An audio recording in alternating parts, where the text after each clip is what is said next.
lalu di hadapan Abu Hanifah sambil menunduk macam ini. Malu. Disebabkan oleh karena dirinya sedar tiap malam kacau, tapi ini adalah orang yang membebaskan, adalah orang yang setiap malam merasa diganggu olehnya. Tunduk dan malu. Kata dia, Abu Hanifah mengatakan, engkau setiap malam menyanyi, orang tak pedulikan aku, orang abaikan aku. Betul dengan nyanyian kamu itu, dengan aku sekarang dapat peduli kepada kamu dan keluarkan kamu daripada neraka. Dia pun tunduk. Akhirnya esok dia tahu apa yang berlaku, dia berhenti daripada minum arak, dia pun bertaubat, dia pun hadir majlis taklimnya Imam Abu Hanifah, dia pun jadi orang yang alim, jadi orang yang pandai, disebabkan oleh karena sikap akhlak jiran dan juga rahmah kasih sayang sesama itu, bukan hanya kepada orang berbuat baik saja, tapi orang yang juga tidak berbuat baik untuk dibimbing, diberi sebab macam mana bertukar menjadi orang yang baik. Hadirin hadirat yang dirahmati Allah, majlis maulid adalah majlis ingin improve kita punya akhlak. Majlis maulid bukan hanya sebutan sahaja berselawat tanpa ada azam untuk berubah kepada keadaan yang lebih baik. Mari kita hayati maulid Nabi Muhammad SAW dengan lidah ini banyak berselawat, hati ini selalu ingat dan sayang, dan anggota badan ini meneladani uswatun hasanah yang dianugerahkan oleh Allah Subhanahu wa taala kepada kita, yaitu junjungan Nabi Muhammad sallallahu alaihi wasallam. Kita berdoa di majelis yang penuh dengan barakah ini di surau Al-Hidayah yang memiliki kenangan yang luar biasa dalam ingatan saya. Tempat yang menjadi tempat pertama untuk membangun majelis taklim Darul Murtada setelah daripada rumah saya. Haji Qamarul, semoga Allah kasih sehat walafiat insyaallah, yang selalu dulu banyak membantu dalam majlis yang diadakan di sini insyaallah. Semoga sehat walafiat insyaallah, umur yang panjang dan berkah insyaallah, dan semua ahli surau Al-Hidayah mudah-mudahan diberkati juga oleh Allah Subhanahu wa taala. Surau ini makmur insyaallah dengan majlis salawat, dengan majlis maulid, dengan majlis ilmu, dengan majlis zikir, dengan majlis ratib, dengan majlis asmaul husna, dengan majlis-majlis yang baik insyaallah. Yang datang pun mudah-mudahan mendapatkan kebaikan insyaallah. Seperti mana ini surau dinamakan surau hidayah, mudah-mudahan Allah Subhanahu wa taala memberikan kepada kita hidayah insyaallah. Di dunia dapat hidayah, di barzakh dapat hidayah, di akhirat pun juga dapat hidayah insyaallah ya rabbal alamin. Dan semoga Allah Subhanahu wa taala memberikan ganjaran yang besar kepada Sayyid Abdullah bin Datuk Sri Sayyid Ali Al-Habsyi yang menjadi sebab acara ini diadakan pada malam hari. Mudah-mudahan diberikan oleh Allah ilmu yang tinggi, manfaat yang banyak, istiqamah mengimarahkan surau ini bersama dengan seluruh ahli jawatan kuasa surau Al-Hidayah daripada kaum muslimin dan muslimat ya rabbal alamin. Para siban-siban kita mudah-mudahan diberikan sehat walafiat, diberikan umur yang berkat dan penghujung yang selamat ya arhamar rahimin. Allahumma jam'ana hadza jam'an marhuma wa tafarraqna min ba'dihi tafarruqan ma'suma wa la taj'alna wa la minna wa la hawalaina syaqina wa la mahruma.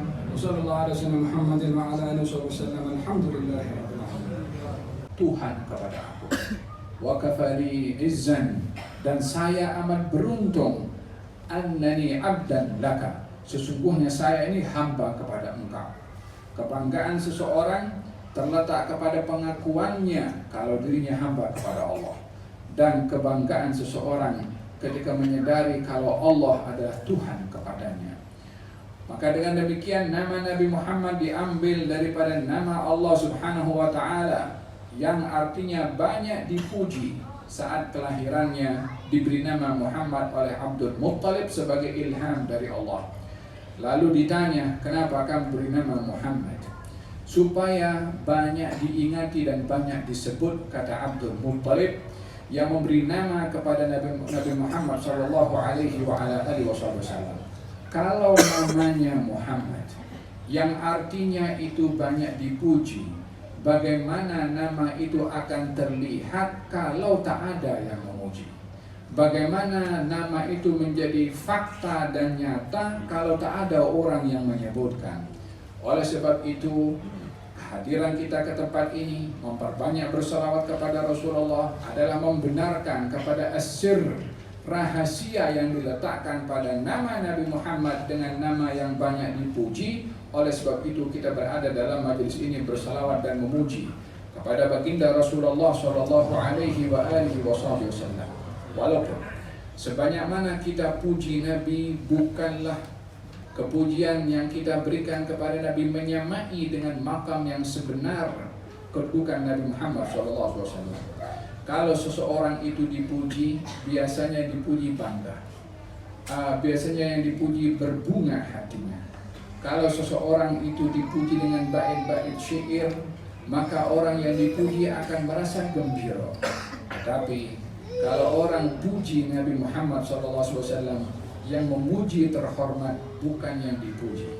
Kalau seorang membuat syair untuk Rasulullah, syairnya akan menjadi terpuji bukan karena syair itu Nabi Muhammad terpuji.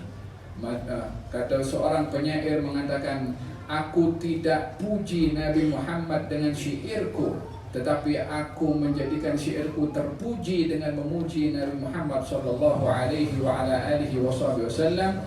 Demikian kedudukan baginda Rasulullah. Bagaimana tidak terpuji semua yang ada kaitan dengan baginda Rasulullah sallallahu alaihi wa ala alihi wasallam, sementara di dalam penceritaan tentang Rasulullah segala apa yang ada kaitan dengan Rasulullah maka ianya akan menjadi terpuji dan mulia. Kalau kita melihat di dalam kitab sejarah, Siti Aisyah meriwayatkan dalam kitab hadis, katanya disimpan baju Nabi SAW setelah wafatnya Rasulullah. Kemudian ada beberapa tampalan pada baju Nabi disimpan oleh Siti Aisyah. Untuk apa disimpan? Katanya supaya umatnya belajar bagaimana nabinya hidup dalam keadaan kesederhanaan, sehingga pakaiannya pun juga ada tampalan-tampalan supaya tak merasa dalam hidup ini serba berkekurangan daripada rezeki yang sudah diberikan oleh Allah Subhanahu wa taala, untuk mensyukuri seperti mana kehidupan Nabi Muhammad sallallahu alaihi wa ala alihi wasallam.